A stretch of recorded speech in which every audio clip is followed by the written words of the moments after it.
Hello friends, welcome to Sunbik classes. आज है 17 नवंबर 2021। आइए जानते हैं आज के प्रमुख करंट अफेयर्स को। उत्तराखंड के अल्मोड़ा जिले में भारत को मिला पहला घास संरक्षिका। अल्मोड़ा जिले में भारत को मिला पहला घास संरक्षिका। यह रानीखेत में 2 एकड़ में फैली हुई है और इसमें 90 प्रजातियों की घास है। नेक्स्ट है, अरुणाचल ने राज्य तितली के रूप में कैसर ए हिंद को मंजूरी दी। अरुणाचल प्रदेश के मुख्यमंत्री पेमा खांडू ने यह मंजूरी दी है। कैसर ए हिंद तितली का वैज्ञानिक नाम है टिनोपॉल्पस इंपीरियलिस, जिसका शाब्दिक अर्थ होता है भारत का सम्राट। नेक्स्ट है, मनोहर पर्रिकर के नाम पर रखा गया रक्षा अध्ययन संस्थान का नाम। रक्षा मंत्री राजनाथ ने नई दिल्ली में रक्षा अध्ययन और विश्लेषण संस्थान में एक पट्टिका का अनावरण किया, जिसका नाम बदलकर Manohar Parrikar institute of defence study and analysis कर दिया गया है। अगला है, राष्ट्रीय प्रेस दिवस 16 नवंबर को मनाया गया। भारतीय प्रेस परिषद की स्थापना 16 नवंबर 1966 को भारतीय प्रेस द्वारा प्रदान की गई रिपोर्ट की गुणवत्ता की निगरानी के लिए की गई थी। इसलिए 16 नवंबर को मनाया जाता है राष्ट्रीय प्रेस दिवस। 16 नवंबर को एक और दिवस मनाया जाता है, अंतर्राष्ट्रीय सहिष्णुता दिवस। इसका उद्देश्य संस्कृतियों और लोगों के बीच सहिष्णुता का निर्माण करना है।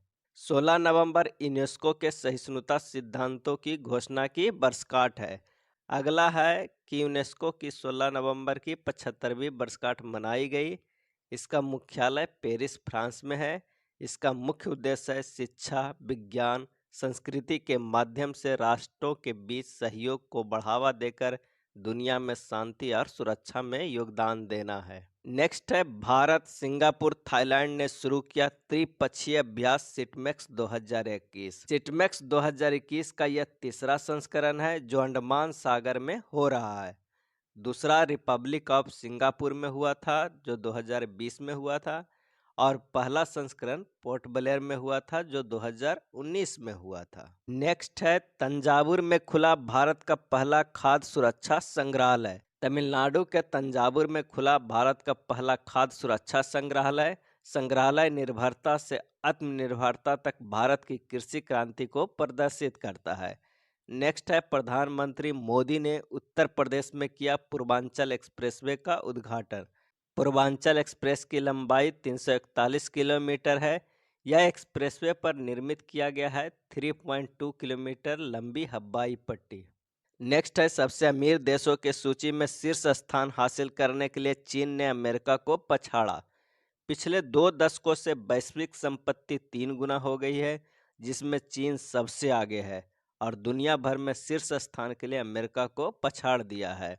अगला है, 18 वर्षीय बी बर्थराजन ने जीता थुइया तमिज पत्रालर पुरस्कार। यह तमिलनाडु सरकार द्वारा स्थापित किया गया है। पुरस्कार उन लोगों को सम्मानित किया जाता है जो दैनिक जीवन में शुद्ध तमिल का उपयोग करते हैं। अगला है, भोपाल के हबीबगंज रेलवे स्टेशन का नाम बदलकर हुआ रानी कमलापति स्टेशन। रानी कमलापति भोपाल की अंतिम हिंदू रानी और गोंड समाज की शान थी। इन्हीं के नाम पे रखा गया है रानी कमलापति स्टेशन। नेक्स्ट है, मेघालय में 44वां बांग्ला उत्सव शुरू हुआ। यह गारोस जनजाति का एक फसल के बाद का त्यौहार है जो हर साल गारोस के सूर्य देवता सलजोंग को सम्मानित करने के लिए किया जाता है, जो फसल के मौसम के अंत का प्रतीक है। बांग्ला के दौरान आदिवासी अपने देवता सलजोंग सूर्य देवता को प्रसन्न करने के लिए बलि चढ़ाते हैं। मेघालय के 5 लोकप्रिय त्यौहार हैं नोंगक्रेम नृत्य महोत्सव, बांग्ला महोत्सव, अहैया, बेहदिन खलम महोत्सव, साद शुक्रा। नेक्स्ट है, कानून मंत्री किरेन रिजिजू ने citizen tele law mobile app launch किया है। यह ऐप लाभार्थियों को सीधे कानूनी सलाह और परामर्श देने वाले पैनल वकीलों से जोड़ेगा। अगला है, अपशिष्ट परियोजना के लिए किशोर भारतीय भाइयों ने जीता बाल शांति पुरस्कार। ये दोनों दिल्ली के हैं। एक का नाम बिहान जो 17 वर्ष के हैं और दूसरे का नाम है नभ अग्रवाल जो 14 वर्ष के हैं। दोनों ने घरेलू कचरे को रिसाइकिल करके अपने गृह शहर के प्रदूषण से निपटने के लिए यह पुरस्कार जीता है। पुरस्कार नोबेल पुरस्कार विजेता कैलाश सत्यार्थी के हाथों प्रदान किया गया है। अगला है आईक्यू एयर वायु गुणवत्ता सूचकांक। दिल्ली, कोलकाता, मुंबई दुनिया के शीर्ष 10 प्रदूषित शहरों में शामिल है।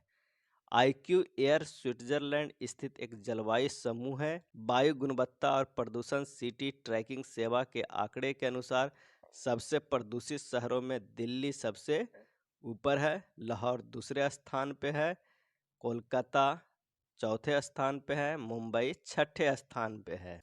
आईक्यू एयर के अनुसार सबसे खराब वायु गुणवत्ता संकेतक और प्रदूषण रैंकिंग वाले 10 शहरों के यहाँ लिस्ट दिया गया है, देख सकते हैं। नेक्स्ट है बीबीएस लक्ष्मण अगले राष्ट्रीय क्रिकेट अकादमी एनसीए के प्रमुख के रूप में कार्यभार संभालेंगे। लक्ष्मण अपने पूर्व बल्लेबाजी सहयोग राहुल द्रविड़ का स्थान लेंगे, जिन्हें हाल ही में भारतीय टीम का मुख्य कोच नियुक्त किया गया है। नेक्स्ट है एम मुकुंदन ने अपनी पुस्तक दिल्ली ए सोलिलोकी के लिए 2021 जेसीबी पुरस्कार जीता। साहित्य के लिए 2021 जेसीबी पुरस्कार जीता है। इस किताब में मलयाली युवा नायक की आंखों के माध्यम से दिल्ली के बारे में एक कहानी है। अगला है अजय छिब्बर और सलमान अनीस सोज द्वारा अनसाइक्लिंग इंडिया नामक पुस्तक लिखा गया। इस किताब में इस बात की जांच करती है कि क्या भारत अगले 25 वर्षों का उपयोग कर सकता है जब यह स्वतंत्रता के 100वें वर्ष तक पहुंचेगा, न केवल अपनी अर्थव्यवस्था को पुनर्गठन करने के लिए बल्कि अपनी लोकतांत्रिक ऊर्जा को फिर से जीवंत कर पाएगा। नेक्स्ट है मोहम्मद सिराज बने माई 11 सर्किल के ब्रांड एम्बेसडर। सिराज भारतीय टीम के लिए खेलते हैं और आईपीएल में रॉयल चैलेंजर बेंगलोर का प्रतिनिधित्व करते हैं। वहीं फुटवियर ब्रांड प्लेटो ने राहुल द्रविड़ को बनाया ब्रांड एम्बेसडर। राहुल द्रविड़ अभी फिलहाल भारतीय क्रिकेट टीम के मुख्य कोच हैं। नेक्स्ट है अक्षय कर्णबार बने T20 में 0 रन देने वाले पहले गेंदबाज। अक्षय कर्णबार पुरुष T20 क्रिकेट में अपने पूरे ओवर में 0 रन देने वाले पहले गेंदबाज बन गए हैं, जिसमें 4 मेडन ओवर डाला गया है। अगला है सऊदी अरब ने लॉन्च किया दुनिया का पहला गैर लाभकारी शहर। यह शहर विश्व स्तर पर गैर लाभकारी क्षेत्र के विकास के लिए एक मॉडल होगा। इसे प्रिंस मोहम्मद बिन सलमान नॉन प्रॉफिट सिटी कहा जाएगा। नेक्स्ट है कमिश्नर के रूप में आगामी लीजेंड लीग में शामिल हुए रवि शास्त्री। रवि शास्त्री को लीजेंड लीग क्रिकेट एलएलसी का आयुक्त बनाया गया है। एलएलसी क्या है? तो एलएलसी सेवानिवृत्त खिलाड़ियों के लिए एक पेशेवर कार्यक्रम है जो 2022 में शुरू होने वाला है। पहला सीजन 2022 में खाड़ी में आयोजित होगा। लीग में कौन कौन देश है? तो भारत, पाकिस्तान, श्रीलंका, ऑस्ट्रेलिया, इंग्लैंड आदि। ये थे आज के प्रमुख करंट अफेयर्स। धन्यवाद।